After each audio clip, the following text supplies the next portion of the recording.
This is Hampley III from Spiritual Combatants, where we're training soldiers for Christ. I want to thank you for joining me on this message, where I'm going to be talking about 6 ways to count it all joy. And the reason why I think this message is so important is because many of us, when we're going through various trials and tribulations, we respond with depression, sadness, anger, frustration, and it just seems to keep us in this whirlwind where we really can't, our feet don't seem to be settled, and we seem to be suffocated by the experiences that we have that's going on in front of us, and we can't see Christ clearly, and sometimes all we see is darkness as opposed to light. And so I'm hoping that this message will encourage you, but it also challenge you and strengthen you in your faith, that you may walk faithfully before the Lord. So let's get into this. So I'm going to talk about these 6 ways to count it all joy, going from James 1. So let's read the first one. So in number 1, the first thing I want you to do is have joy. And so in James 1 and 2, it says, "My brethren, count it all joy when you fall into diverse temptations."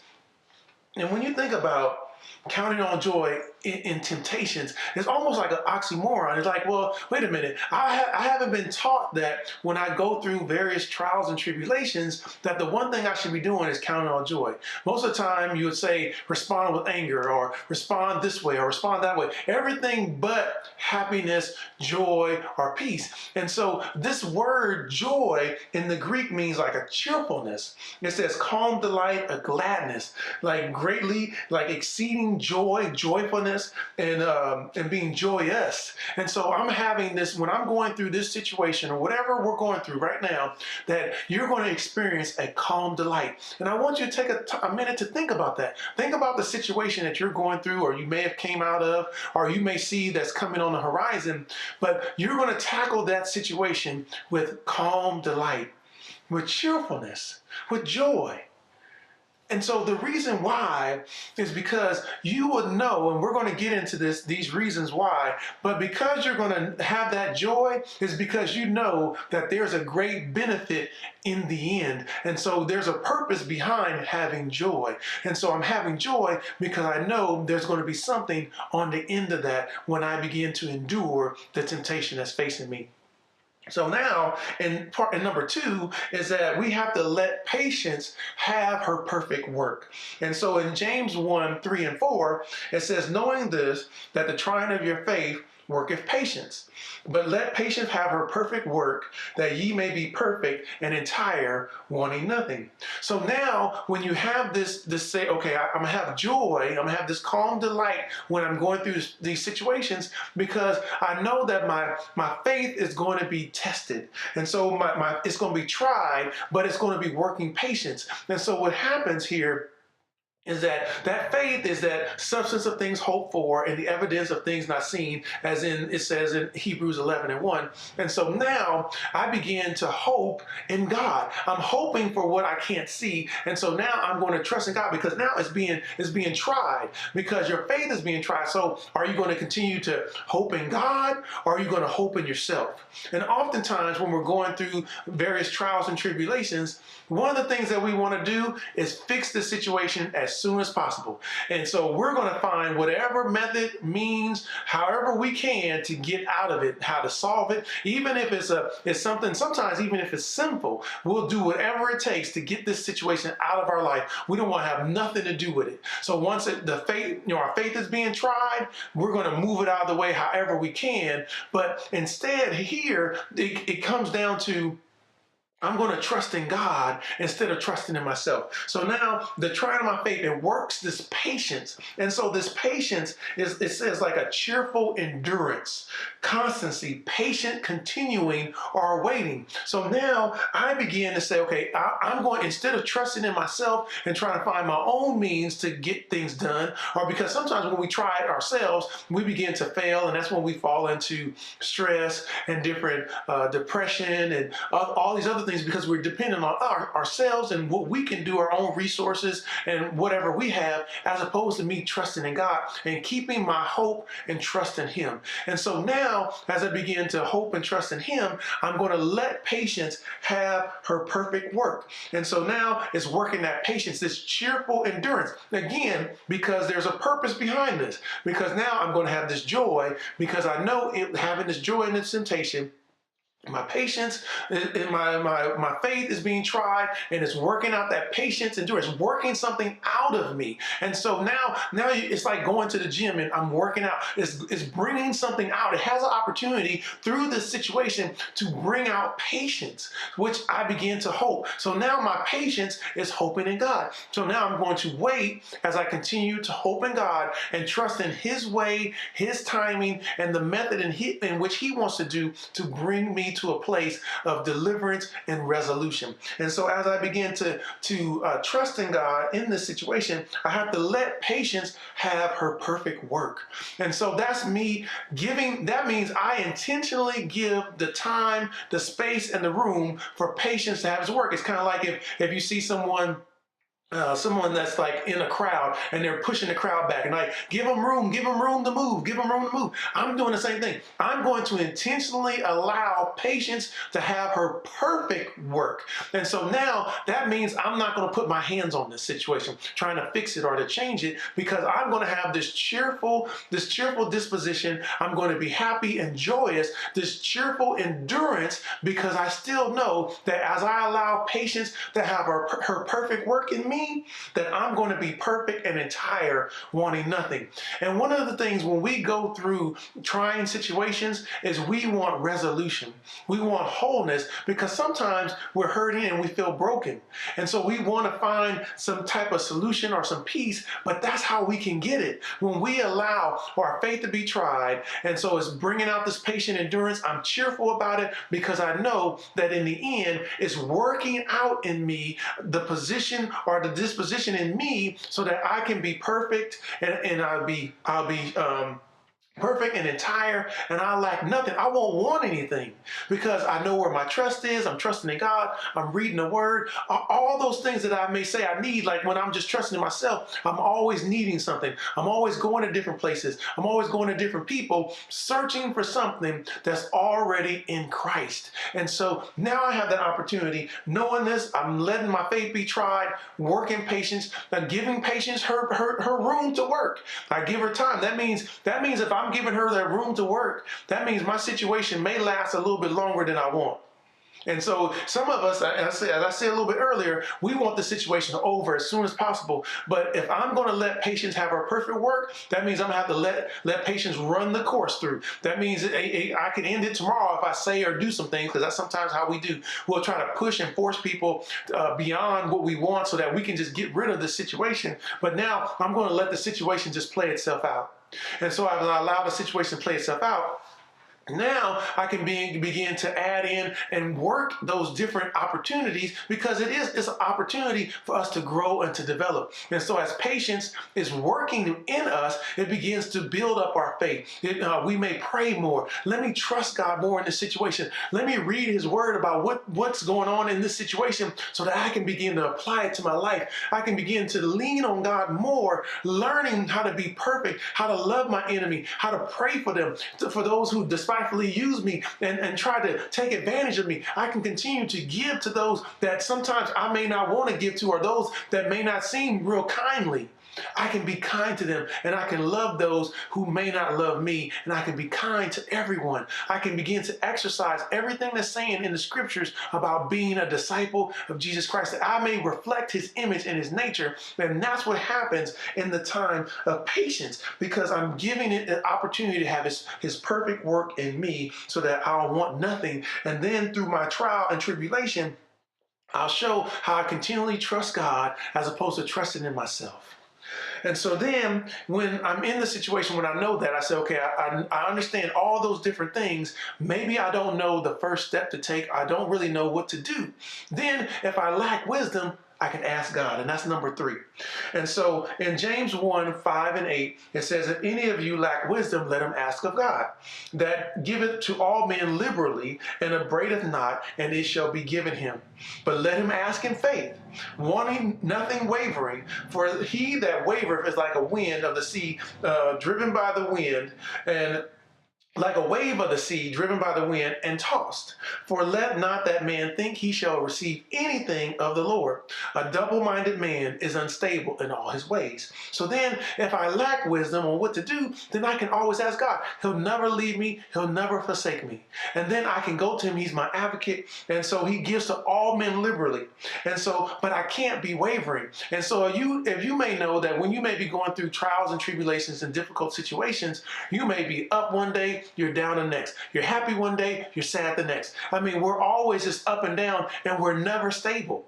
And so what he wants us to do is when we have this issue where we're lacking in wisdom, or there's something we don't know, then I ask God, but I want to stay steady. I want to say that, Lord, I believe. I'm not going to waver in my faith. I'm just going to waver and continue to hope and trust in you. I'm going to hope and trust and believe that you're going to provide me an answer in due time and due season, because I want to be faithful. I want to allow patience to have its perfect work. So that's, again, a part of that perfect work. So as I began to pray and to seek God about this situation, I began to patiently wait. So that may mean I have to begin to exercise more maturity and more discipline. Instead of me saying something and speaking out, I need to be silent. Instead of me going over to put my hand on something, nope, I need to wait on God. I can't put my hand on things. I can't be unstable. I want to be steady so that I can make sure that when my time comes, when God, he'll bring me an answer in due season. He will give me that answer. Then I want to make sure I'm in the right position to hear from him,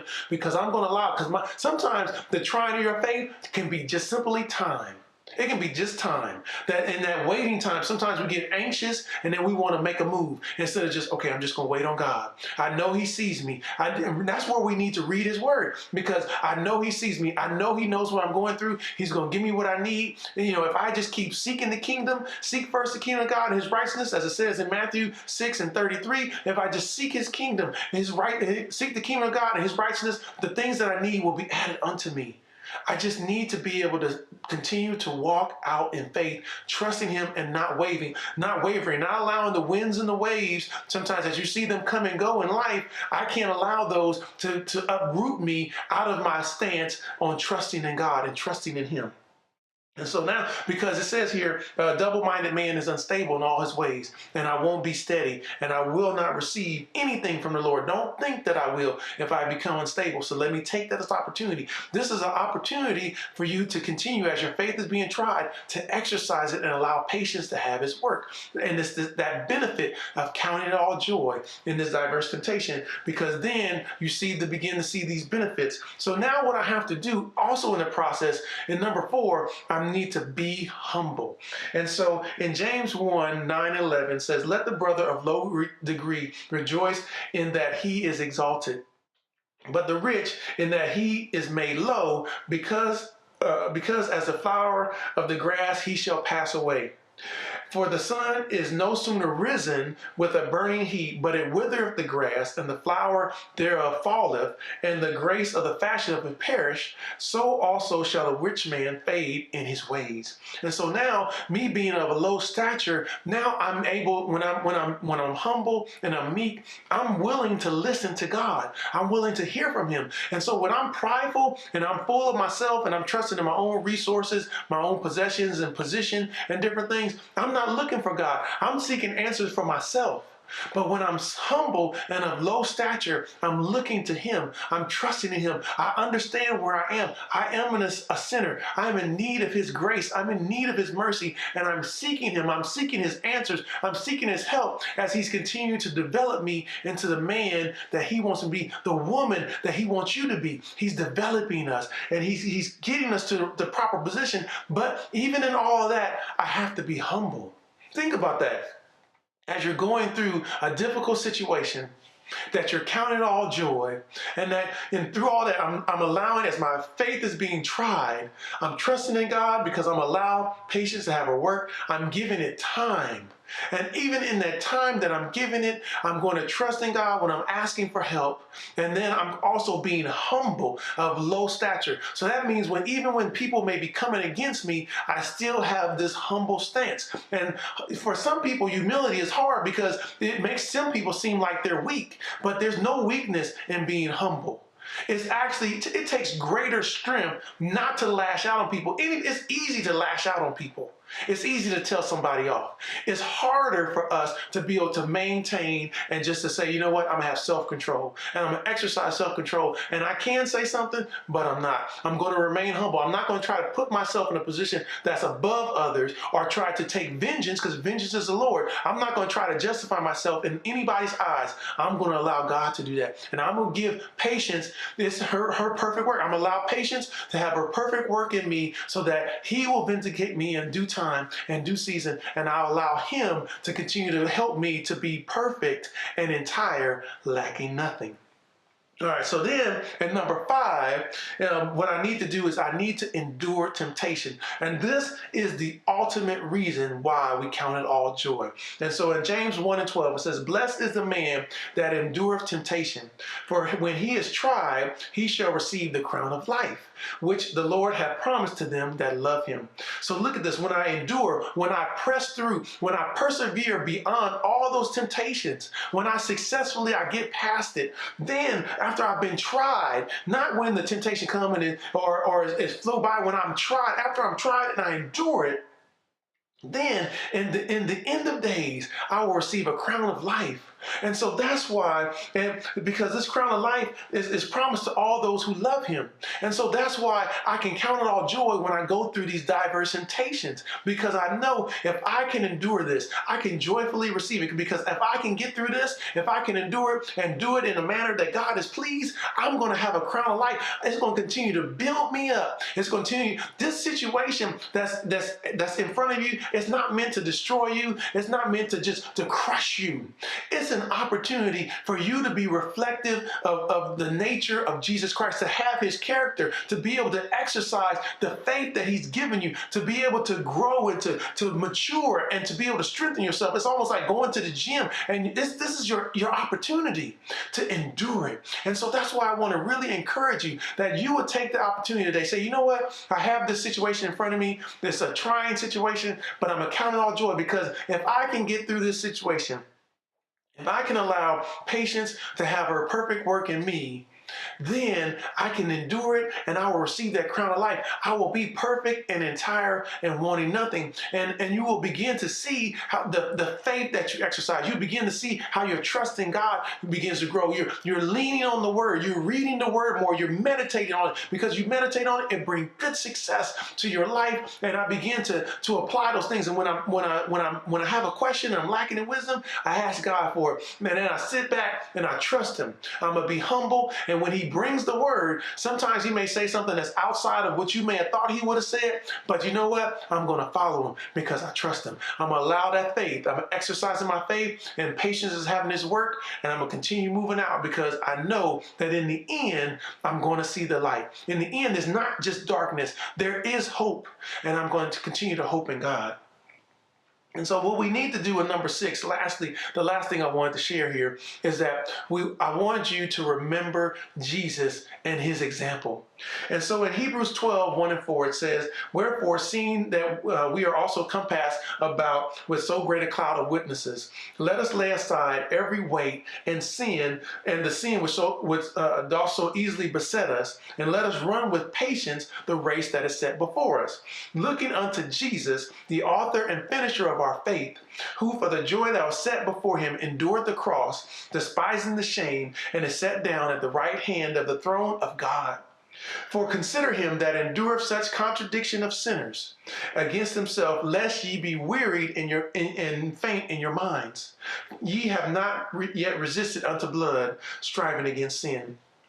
So now, as we stand across, if you read Hebrews 11, he talks about so many people that have stood in faith. And so this is the cloud of witnesses that are around us. Let us lay aside every weight and sin. Lay aside all of those trials and tribulations that have tripped you up. Some of the situations you can't just walk away from. You got to walk through. But lay aside the depression. Lay aside all the frustration. Lay aside the anger. Go to God in prayer and seek Him. Lord, I want to lay all this stuff down. Father, I need wisdom. Teach me how to have joy. I want to have joy through these tribulations. I want to learn how to grow and be developed. I want to learn that as my faith is being tested, I'm not going to turn away and trust in myself. I'm not, because it hasn't worked. And it only just dug me into a deeper pit. I want to be able to come out, allow patience to have a perfect way so I can be perfect. Let patience have its perfect work so that I can be perfect and entire, wanting nothing, Lord. Show me that, because I want to be able to run my race with patience. So that I can take my time to be able to run. It is a race, but I don't want to have to run and do it myself. I want to trust in you, Lord. I'm going to trust in you. And so when we look to Jesus, the author and the finisher of our faith, the beginning and the end. And so he he started a good work in us, and he's going to see it to completion in all of us. And so now we can trust in God, and we're seeking him. He's the author and the finisher of our faith. For the joy that was set before him, that's the example. For the joy that was set before him, the salvation of the world. And what did he do? He endured the cross, despised the shame, and now sat down at the right hand of the throne of God. And so what did he have to go through? When you're talking about enduring the cross and despising the shame of the cross. And so in Luke 22, I'm sure just a little bit of what he went through. Luke 22, 39 and 44, it says, and he came out and went and was wont to the Mount of Olives, and his disciples also followed him. And when he was at the place, he said to them, pray that you enter not into temptation. And he was withdrawn from them about a stone's cast, and kneeled down and prayed, and saying, Father, if thou be willing, remove this cup from me. Nevertheless, not my will, but thine be done. And there appeared an angel unto him from heaven, strengthening him. And being in agony, he prayed more earnestly, and his sweat was as it were great drops of blood falling down to the ground. Now his condition is called hematidrosis, and so this is a rare medical condition where one sweat contains blood. And so what this suggests is that he was experiencing acute fear and extreme stress. And so in spite of what he may have been facing or going through, and what he was going to have to endure, he endured all of that for you and for me. And so even though he said here in verse 42, in Luke 22:42, he says, Father, if thou be willing, remove this cup from me. Nevertheless, not my will, but thine will be done. And there's going to be some situations that you and I may not want to experience, or we may not want to go through, but it's right in front of us. And so, Lord, if it be your will, sometimes with tears in our eyes, Father, if it be your will, please take this from me. But nevertheless, not my will, but your will be done, Father. Just as Jesus may have experienced this acute fear and this extreme stress, he still followed the master's will. He fulfilled the will of his Father. Just as he wants you and I to do. He wants us to fulfill the will of the Father. And there's some days when we're just going to have to go through some things and say, Lord, not my will, but your will be done. And I pray that this message will strengthen you, it will encourage you, it will help you to really think about what it means to have joy and to count it all joy when you go through different trials and tribulations. So before I close, I want to just review them real quick again. So it's number 1, have joy. Number 2, let patience have her perfect work. Number 3, if you don't know what to do, ask God. Number 4, be humble. Number 5, endure temptation. And number 6, remember Jesus, your example. And so I pray that you'll take some time to review this message. I pray that it will strengthen you, it will encourage you, and it will challenge you, that you will really take time to think about what it means to have joy in the midst of your trials and tribulations, that you will allow, as your faith is being tested and tried, that you will allow patience to have its perfect work in you, so that you will give it the space and the room to work, and trust in God and exercise everything that you have have at your disposal everything that God has given you through prayer and the word, seeking Him through fasting, all those different things, everything that God gives you, every resource, all the leaning on the Spirit, trusting in Him, that you may be perfect and entire, wanting nothing, so that as you endure temptation, you will receive the crown of life, that you may hear, well done, thy good and faithful servant. So I pray God will bless you abundantly. If you have any questions or comments, please shoot me an email or give me a message, and I'll make sure that I respond back to you. And until the next time, may God bless you abundantly. God bless.